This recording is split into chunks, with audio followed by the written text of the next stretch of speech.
चलिए प्रिय छात्र छात्राओं, आज हम देखेंगे क्वेश्चन नंबर 1 और क्वेश्चन रहेगा आपका क्षेत्र मिति से है, जो काफ़ी अच्छा ही क्वेश्चन है।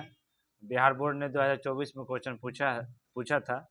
हो सकता है, उम्मीद है कि ऐसे ही क्वेश्चन आ जाए, क्वेश्चन से में ही रहे और जहाँ 14 सेंटीमीटर वहाँ कुछ और दे दे। लेकिन आपका फॉर्मेट और जो बनाने का रूल नियम है, अगर पता है तो आराम से आप बना सकते हैं। क्वेश्चन है बच्चों, यदि एक अर्धवृत्ताकार खेत का व्यास कितना दे रखा है बच्चों, 14 सेंटीमीटर, तो उसका क्षेत्रफल पूछ रहा है कितना होगा।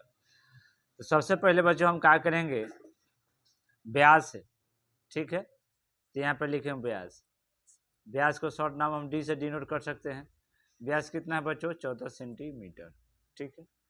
अब देखिए, तो व्यास का फॉर्मूला होता है, यहाँ पर व्यास का फॉर्मूला होता है, चाहिए क्या, अभी त्रिज्या निकालना है, तो त्रिज्या का फॉर्मूला होता है आर बराबर d/2। कितना होता है बच्चों, d/2। ये फॉर्मूला है, ये आपको याद करना पड़ेगा। त्रिज्या बराबर होता है व्यास/2। तो देखिए व्यास कितना दे रखा है, 14, बटा में कितना हो जाएगा, 2, काटेंगे तो कितना आ जाएगा, 7। ये 7 का आया आपका त्रिज्या आया, 7 कितना आया, त्रिज्या आया।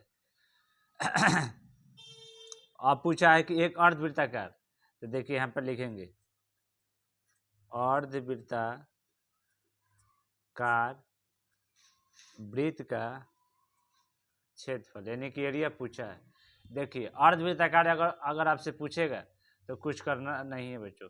सबसे पहले सिंपल ही आप फॉर्मूला याद किए होंगे, वृत्त का क्षेत्रफल होता क्या है, पाई आर स्क्वायर।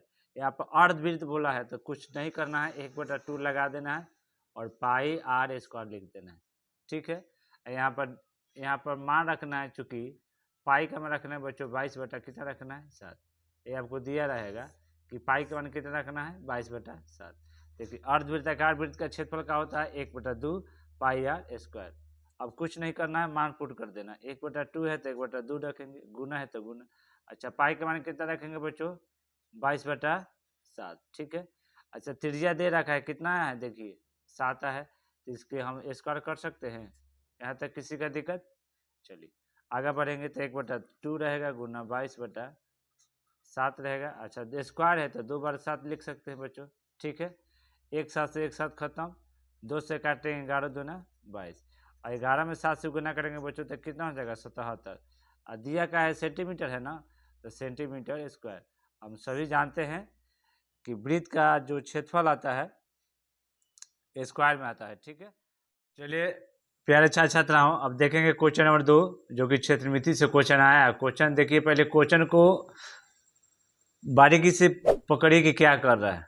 तो क्वेश्चन है आपका, देखिए कि किसी घन का विकर्ण दे रखा है कितना, 9√3 सेंटीमीटर है, तो घन का कुल पृष्ठीय क्षेत्रफल ज्ञात करना है। तो देखिए आपका विकर्ण दे रखा है कितना है, तो यहाँ पर लिखेंगे घन का विकर्ण 9√3 सेंटीमीटर, ठीक है। हमें क्या चाहिए, भुजा चाहिए, तो यहाँ पर सूत्र से लिखेंगे बच्चों, घन का विकर्ण, क्या लिखेंगे बच्चों, घन का विकर्ण। इसका सूत्र होता है बच्चों √3 गुना भुजा होता है। क्या होता है बच्चों, √3 गुना भुजा। अच्छा देखिए बच्चों, घन का विकर्ण कितना दे रखा है, 9√3 है, तो यहाँ पर लिख देंगे 9√3, ठीक है। अब बराबर में है बच्चों 3 गुना भुजा, यही ना है।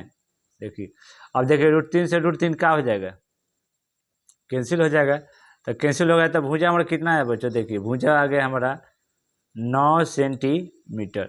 अभी हमारा फाइनल आंसर नहीं है, अब आपसे पूछ रहा है कि घन का कुल पृष्ठीय क्षेत्रफल, तो फिर सूत्र लिखेंगे सूत्र से, तो घन का कुल पृष्ठीय क्षेत्रफल, कुल पृष्ठीय क्षेत्रफल, इसका फॉर्मूला होता है बच्चों 6 गुना भुजा स्क्वायर होता है, ठीक है। घन का कुल पृष्ठीय क्षेत्रफल का होता है बच्चों 6 गुना भुजा स्क्वायर। देखिए तो 6 है तो 6 चलेगा साथे। अच्छा, भुजा स्क्वायर, भुजा कितना है बच्चों, 9 है, तो यहाँ पर 2 बार 9 लिख सकते हैं, ठीक है। स्क्वायर है तो 2 बार लिख सकेंगे। अब गुना करेंगे तो 9 में 9 से गुना करेंगे तो 81 आएगा, 81 में 6 से गुना करेंगे तो देखिए यहाँ पर गुना कर सकते हैं, 81 में 6 से गुना करें, 6 कम 6, 8 छक 48, यानी कि 4 8 6। अच्छा, क्षेत्रफल है तो यहाँ लिख देंगे सेंटीमीटर स्क्वायर। फाइनली आंसर आया हमारा 486 सेंटीमीटर स्क्वायर।